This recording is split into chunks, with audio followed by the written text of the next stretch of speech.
look, Republicans are gonna Republican. Like, I don't expect anything from Republicans. I don't expect them to be courageous. I don't expect them to defend our democracy or our voting rights.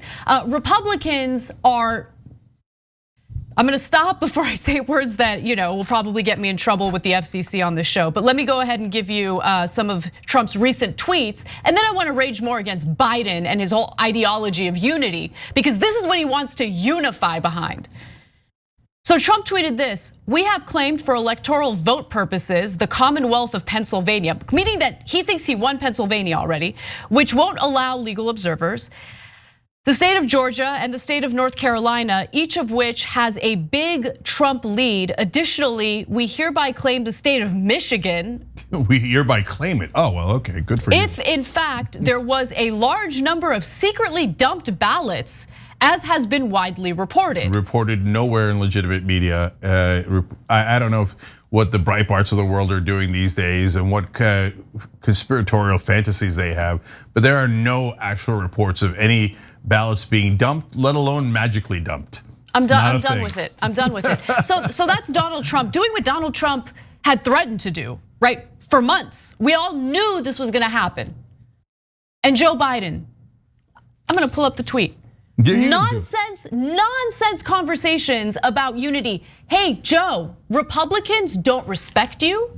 Now that the Senate is sure to continue to be controlled by Republicans, that means that you will get absolutely nothing done for at least the first 2 years of your presidency, okay? They will go against anything and everything that Biden wants to do. And keep in mind that Biden, when you really think about it, is more representative of like a 1980s Republican, okay? Oh, definitely. So even being like a Republican isn't good enough for the extremists in the Senate. Okay, so how are you gonna unite? Uniting means you're just gonna concede to everything that Republicans want. Okay, fine. But more importantly, look, the reason why Biden was the better option in this case is because you have one candidate, Donald Trump, who clearly does not respect democracy, does not care about your vote, doesn't care about who Americans want to lead them.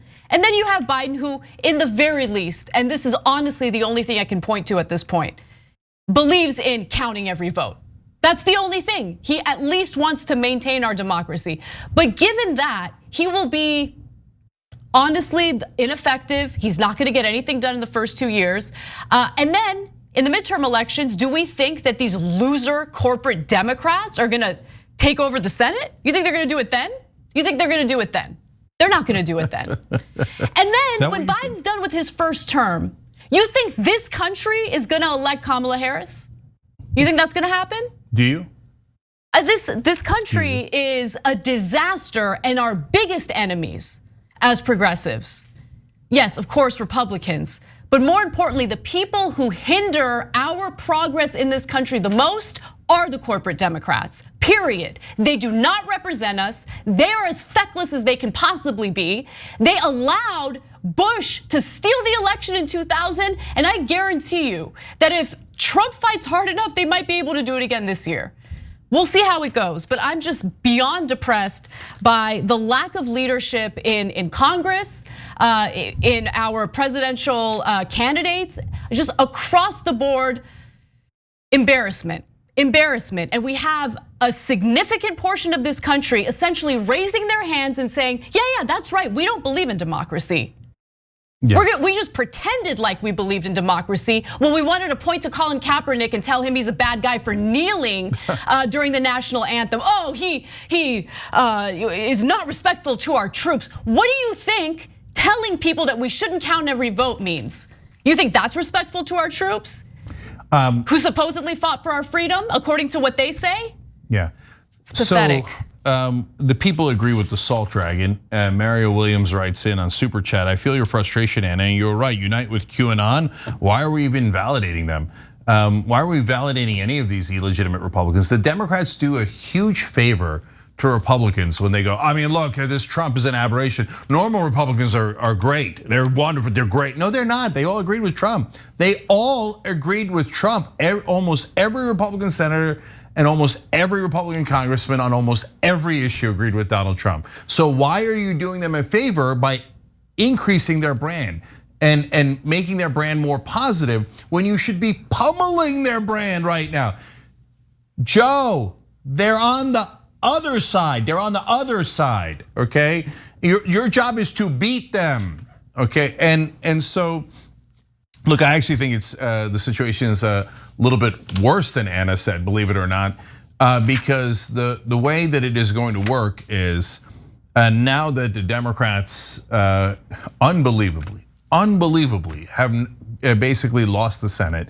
They were supposed to retake the Senate, and they had these monumental advantages in every way. But they're losers. But they lost, and so it looks like right now the Republicans are favored to keep a slight majority in the Senate.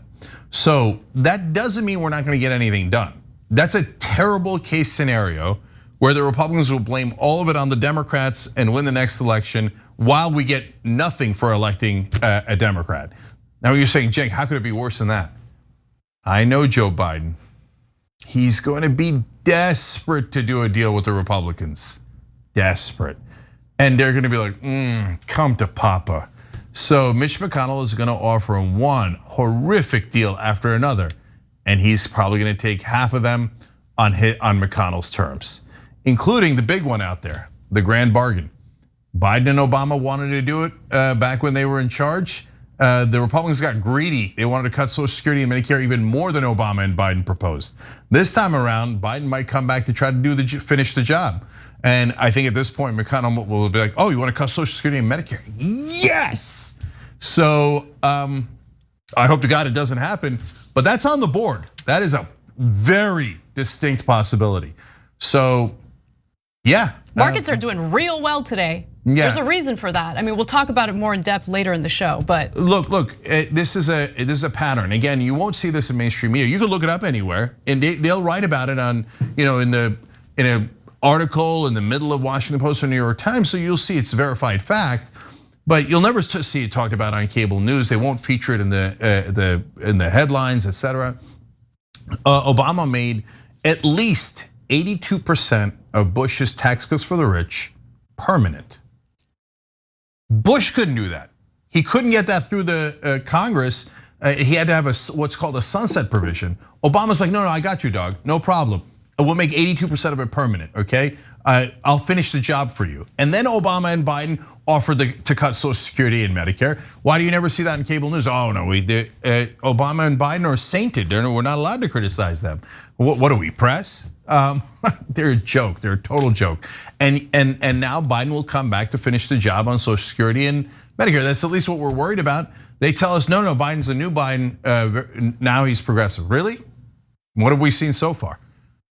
He didn't run on any of these things. He didn't run on the $15 minimum wage in Florida. It turns out that won in a ballot measure by 22 points, and Biden lost Florida. Why? Because he didn't run on minimum wage. He didn't run on any of the things that Anna talked about. Why do we have this insane conversation about Colin Kaepernick's kneeling habits?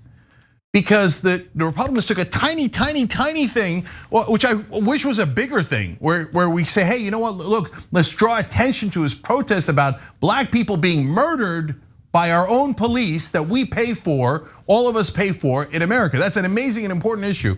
But they didn't discuss that at all. They're like, he's attacking our veterans. What? And that became a giant national issue. That's called branding. They put that brand on the Democratic Party, bad against veterans, against the flag, okay, against our troops, right? Meanwhile, the Republicans cut funding for veterans all the time. And now they're saying we shouldn't even count the veterans' votes. They're mail-in ballots from abroad. Stop the count. Stop. Who cares about veterans? Joe Biden could go out there and go, you are not gonna do that to our veterans. I will not let Trump, who called them suckers and losers, try to take away their vote. They fought and some of them died for our freedom. And now you're gonna try to take that freedom away from him and from them? When's the last time you saw a Democrat do that? A corporate Democrat? Zero, never. They never make their own case, partly because it ain't their case. They don't really care. They're basically Republicans. So a Republican Senate might be Biden's dream come true. So that's the sorry state we're in. But at least we saved democracy. Lowest bar ever, and Biden barely cleared it. Thanks for watching The Young Turks, really appreciate it. Another way to show support is through YouTube memberships. You'll get to interact with us more. There's live chat emojis, badges. You've got emojis of me, Anna, John, JR, so those are super fun. But you also get playback of our exclusive member-only shows and specials right after they air. So all of that, all you gotta do is click that join button right underneath the video. Thank you.